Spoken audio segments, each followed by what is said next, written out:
Hosťom televízie OTV je pán Vitalij Žitňuk, tlačový atašé veľvyslanectva Ruskej federácie na Slovensku. Ďakujem pekne, že ste prijali pozvanie. Dobrý deň. Dobrý deň, ďakujem pekne. Nech sa páči. Pán Žitňuk, prednedávnom sme zverejnili na našej webovej stránke rozsiahly článok, respektíve pozvánku, kde sme už v samotnom názve uviedli, že je to pozvánka na podujatie v Rusku, konkrétne v Soči, určená aj pre občanov Slovenskej republiky. Tak si povedzme, že od 1. do 7. marca 2024 sa teda bude konať Svetový festival mládeže v ruskom Soči, ktorého sa zúčastnia mladí ľudia z celého sveta.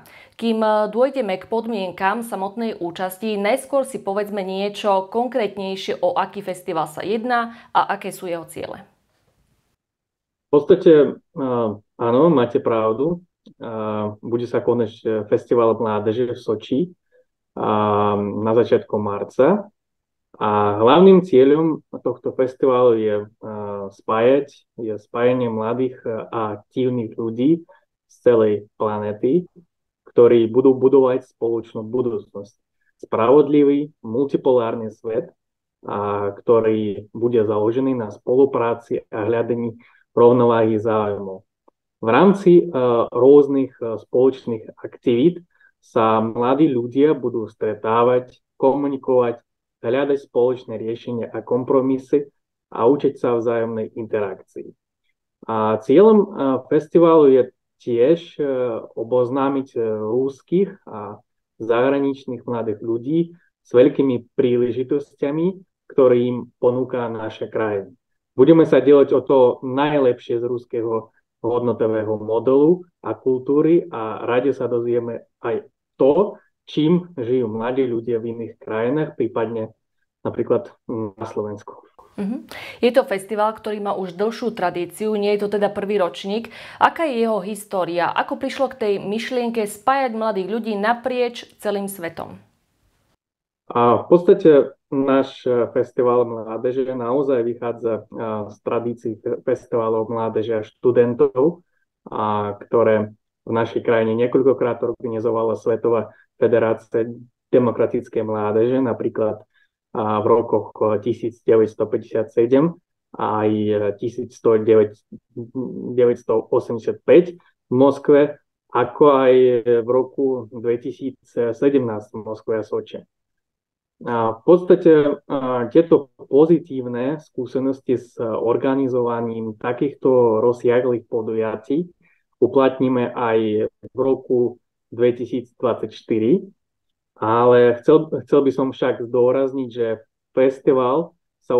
náš festival sa uskutočňuje nezávisle od Svetovej federácie demokratickej mládeže. Takže v podstate ide o samostatné podujatie, o možno prvý ročník tohto podujatia.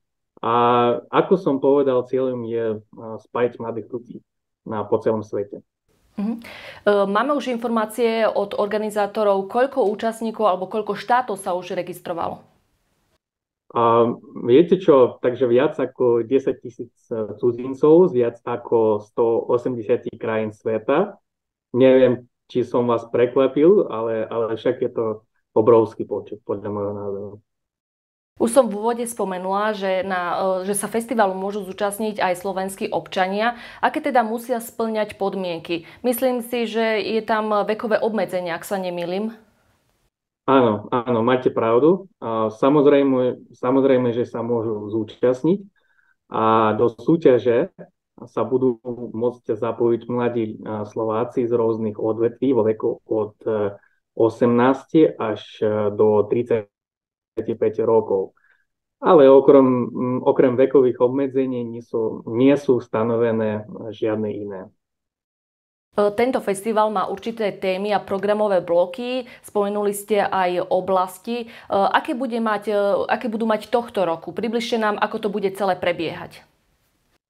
V podstate súčasťou toho programu budú diskusie, prednášky, výstavný program, kultúrna výmena, športové súťaže, spoločné školenia, dobrovoľnícke aktivity a spoločné cestovanie. Všetky tieto aktivity budú zohľadňovať geografiu účastníkov a budú venované otázkam rozvoja rôznych regiónov sveta, napríklad Afriky, Blízkeho východu, Európy, Ázie a Oceánie aj Ameriky. Organizačný výbor tohto festivalu vynakladá osobitné úsilie na prípravu diskusnej platformy. Na nej si účastníci budú môcť vymeniť názory na aktuálne otázky medzinárodnej agendy, medzinárodných vzťahov so svojimi kolegami a rečníkmi vo formy panelových diskusí alebo okrúhlych stolov. A čo sa týka kultúrneho programu, ten bude zameraný na vzdelávanie účastníkov o histórii, kultúre a tradíciách Ruska a aj samozrejme iných národov. Športový program umožní účastníkom preukázať svoju fyzickú zdatnosť či sílu a zapojiť sa do rôznych akcií.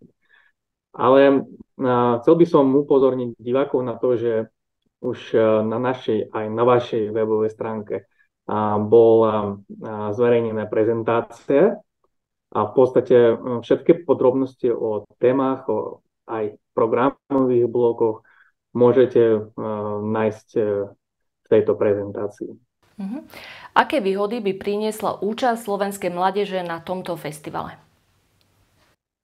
No, v Rusku sa dozvedia viac o slovenskej kultúre, tradíciách, jazyku, priamo bezprostredne od samotných občanov Slovenska. A ľudia u nás sa presvedčia, že Slováci sú srdeční, mieromilovní a veľmi zaujímaví ľudia. Predpokladám, že účastníci z jednotlivých krajín sa budú snažiť prezentovať tú svoju domovinu. Slovensko má čo ponúknuť a ukázať svetu, preto by som bola rada, určite aj vy, ak by Slovensko malo tam svoje zastúpenie. Budú mať účastníci možnosť poznávať aj iné krajiny, to už ste aj načrtli na tomto festivale, a spoznať aj ľudí z týchto krajín, ktorí im eventuálne môžu aj napomôcť v ďalšom rozvoji vo vlastných krajinách? V podstate áno, samozrejme. Ako som povedal, festivalu sa zúčastnia predstavitelia z viac ako 180 krajín, vrátane krajín BRICSu. Myslím si, že to bude dobrá príležitosť aj pre slovenských občanov na nadviazanie pracovných, tvorivých aj v podstate priateľských kontaktov s mladými ľuďmi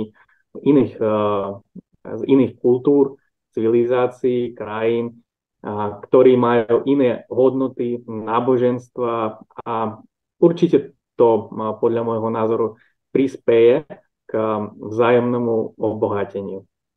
Ak som správne pochopila, podpora dialógu a spolupráca medzi mladými ľuďmi z rôznych krajín a oblastí na festivale a po ňom je prioritná.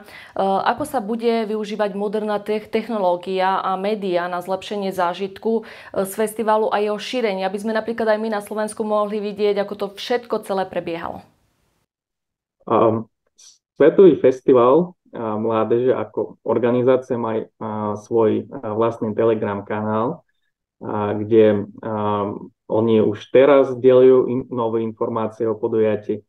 A verím, že tam bude aj priamy prenos z otvorenia festivalu a budú sa zverejňovať aj videá, kde napríklad účastníci zo Slovenska budú rozprávať o svojich dojmoch a verím, že sa na tomto budú mediálne podieľať aj slovenskí účastníci. Aké sú plány pre budúcnosť festivalu a ako by ste chceli zapojiť Slovensko do jeho ďalšieho rozvoja do tých budúcich ročníkoch? Budeme naďalej podporovať všetky formy dialógu a spolupráce medzi mladými ľuďmi na celom svete, či už ide o tento svetový festival alebo ďalší svetové festivaly, konferencie alebo iniciatívy jednotlivých zástupcov a mládeže alebo organizácií. Pokiaľ ide o tú druhú časť vašej otázky, tak by som povedal, nikomu nič nevnúcujeme. Snažíme sa spolupracovať so všetkými, ktorí sú na to pripravení. Samozrejme sme pripravení vzájomného zohľadňovania zájmov a vzájomnej výhodnosti. Ak je na to Slovensko, prípadne slovenská mládež pripravená, tak nech sa páči, budeme v spoločných projektoch o mládeži, takže môže to byť. V závere to ešte raz zhrnieme. V prípade záujmu, ako sa môžu záujemcovia prihlásiť? V opise tohto videa ešte to spomeniem, že zverejníme ešte kontaktné údaje na všetky vami uvedené a spomínané webové stránky a telegramové kanály, kde sa môžu prípadne záujemcovia prihlásiť, prípadne popýtať sa na informácie, ktoré sme dnes v relácii nespomenuli. Takže vás ešte poprosím, ako sa môžu teda prihlásiť. No, v podstate, ak sa budú diváci chcieť dozvedieť viac o podujatí, a napríklad aj prihlásiť sa, takže môžu navštíviť oficiálnu webovú stránku tohto festivalu aj ich Telegram kanál, ktorý je tiež uvedený na webovej stránke. V mene slovenských občanov, pán Žitňuk, vám veľmi pekne ďakujem za túto pozvánku. Verím, že sa zapojí svojou účasťou nápadmi aj Slovenská republika, respektíve jej občania, a budú nás v ruskom Soči hrdo reprezentovať a my budeme ich s hrdosťou sledovať. Pán Žitňuk, veľmi pekne vám ďakujem za všetky informácie a túto pozvánku. A ja verím. Ďakujem pekne. Dovidenia. Dovidenia.